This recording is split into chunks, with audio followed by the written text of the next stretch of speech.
प्रिय विद्यार्थियों, मैं पहले कक्षा में आपको बताया था जो कि कार्बोहाइड्रेट के उपपचय के बारे में ना। कार्बोहाइड्रेट के जो उपपचय है कोशिका के अंदर जो साइटोप्लाज्म और माइटोकॉन्ड्रिया के अंदर होता है।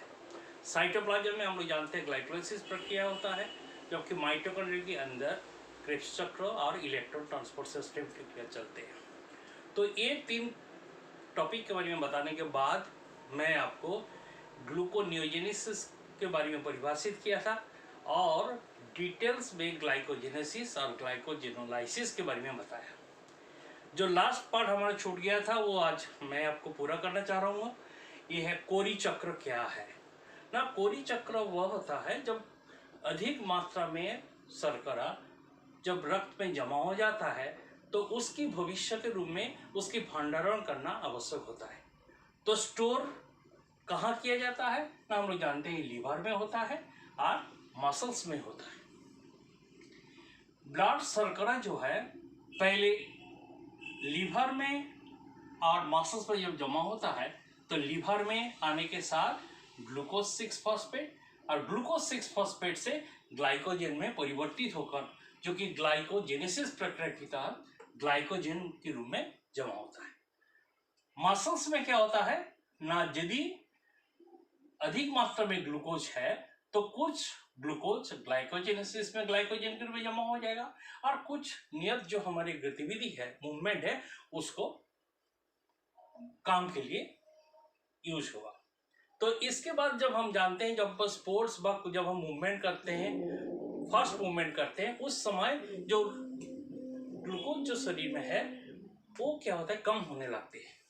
तो दौड़ते समय जब हम लोग देखते हैं अधिक मात्रा में दौड़ जाते हैं और कुछ समय पश्चात हम फैटिक हो जाते हैं व श्रांति में चले जाते हैं, तो थक जाते हैं। उस समय क्या होता है ना, जब ग्लाइकोजन है उस ग्लाइकोजन की ब्रेकडाउन होता है जिससे ग्लाइकोजेनोलाइसिस प्रक्रिया की तहत होता है और ग्लूकोज 6 फॉस्फेट पायरुविक अम्लों में परिवर्तित होता है। पायरुविक अम्लों लैक्टिक अम्लों में परिवर्तित हो जाता है। क्यों हम लोग जानते हैं पायरुविक एसिड जो है वो ग्लाइकोलाइसिस के अंतिम में बनते हैं और ऊर्जा के लिए उन्हें क्रेब्स चक्र में आना पड़ता है जो कि माइटोकॉन्ड्रिया की मैट्रिक्स में होता है। तो वो जो लैक्टिक एसिड बना, उस लैक्टिक एसिड के कारण मसल्स जो है वो फैटिक हो जाता है अर्थात श्रांति में चला जाता है। और उस लैक्टिक एसिड की मात्रा जैसे मसल्स पर अधिक हो जाएगा तो वो लैक्टिक एसिड डिस्चार्ज होकर रुधिर परिसंचरण तंत्र में आ जाते हैं और उस लैक्टिक एसिड रुधिर परिसंचरण तंत्र से पुनः लीवर में जाते हैं और लीवर में आने के पश्चात लीवर में लैक्टिक एसिड पायरुविक अम्लों में परिवर्तित होता है जो कि एक रिवर्सिबल व उभयमुखी अभिक्रिया है। और पायरुविक अम्लों में परिवर्तित होने के साथ साथ पायरुविक अम्लों से ग्लूकोज 6 फॉस्फेट और ग्लूकोज 6 फॉस्फेट से ग्लूकोनियोजेनेसिस प्रक्रिया पुनः ग्लूकोज बनकर रक्त में चले जाते हैं। क्योंकि यहाँ लैक्टिक एसिड से ग्लूकोज का निर्माण हो रहा है अर्थात आधार दंड कार्बोहाइड्रेट सोर्स यदि हम जानते हैं वसा प्रोटीन या अन्य स्रोतों से ग्लूकोज के निर्माण हो तो उसे हम कहते हैं ग्लूकोनियोजेनेसिस। तो इस तहत जो रक्त में शर्करा की मात्रा बढ़ जाता है। जब पायरुविक अम्लों डायरेक्टली लैक्टिक एसिड में बदलने के साथ साथ कुछ मात्रा में जब रह जाते हैं वो पुनः रक्त में डिस्चार्ज होता है, इसलिए हम देख रहे हो ब्रेक लाइन में आपको बताया जा रहा है। इस प्रकार पायरुविक अम्ल पुनः रक्त से मसल्स में आ जाता है। तो ये है कोरी चक्र है, ये हमारा बाकी हो रहा था। तो आज मैं आपको कोरी चक्र के बारे में बता दिया। कार्बोहाइड्रेट मेटाबॉलिज्म की जो अंत वाली पार्ट है जो कोरी साइकिल बता दी है आपको। नेक्स्ट क्लास में आप लोग को मैं फैटी एसिड मेटाबॉलिज्म के बारे में पढ़ाऊंगा और फैटी एसिड सिंथेसिस। हम सभी को ये याद रखना चाहिए जो कि बहुत सारे एग्जाम कॉम्पिटिटिव एग्जाम में पूछा जाता है, ये एसेंशियल फैटी एसिड्स के नाम बताएं। तो एसेंशियल शब्द कहाँ से आता है ना, हम जानते हैं शरीर में जो मेटाबॉलिक प्रोसेस है उसमें कुछ ऐसा फैटी एसिड्स जो कि शरीर में अति आवश्यक में जरूरत होता है और शरीर उसमें बायोसिंथेटिक प्रोसेस में नहीं बना पाता है, तो इसीलिए इसे कहते हैं एसेंशियल फैटी एसिड्स। इसी प्रकार एसेंशियल पर बहुत सारे परीक्षण किया गया है, जिसमें ये पाया गया जो शरीर में जो वृद्धि तथा प्रजनन के लिए ये 3 जो फैटी एसिड्स है ये बहुत जरूरी है।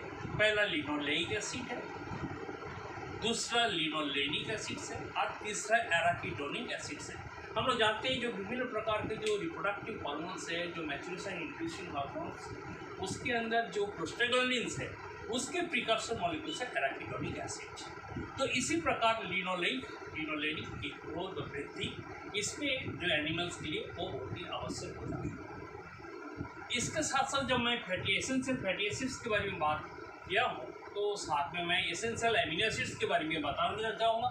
जहाँ हम जानते हैं जो प्रकृति में जो करीब 20 एमिनो एसिड्स अवेलेबल है, उस एमिनो एसिड्स में विभिन्न प्रकार के ये जो एमिनो एसिड्स है उसके अंदर 10 ऐसा एमिनो एसिड्स है जो कि बहुत ही शरीर में प्रयोजनीय होता है, और इस एमिनो एसिड्स को शरीर अपना जो मेटाबॉलिक प्रोसेस में बायोसिनेटिक पाथवे में बना नहीं पाता है।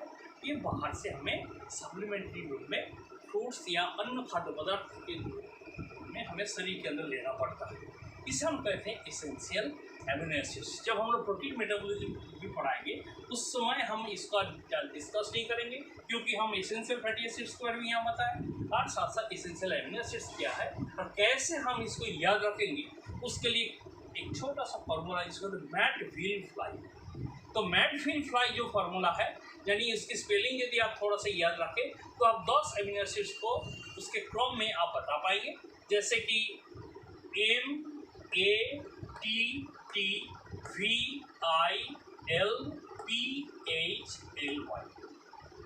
M मतलब है मेथियोनिन, ए मतलब है आर्जिनिन, टी मतलब है ट्रिप्टोफैन, दोनों टी है, टी मतलब है थियोनिन, भी मतलब है वैलिन, आई मतलब है आइसोल्यूशन, एल मतलब है ल्यूसिन, पी मतलब है फिनाइलएलानिन, एच मतलब है हिस्टिडीन और एल वाई जो लास्ट वाली जो 2 लेटर्स है उसको मिला के ये लाइसिन बनाते हैं। इस प्रकार हम इस मैटव्हील-फ्लाई एक शॉर्ट फॉर्म से हम इस प्रकार 10 एमिनो एसिड को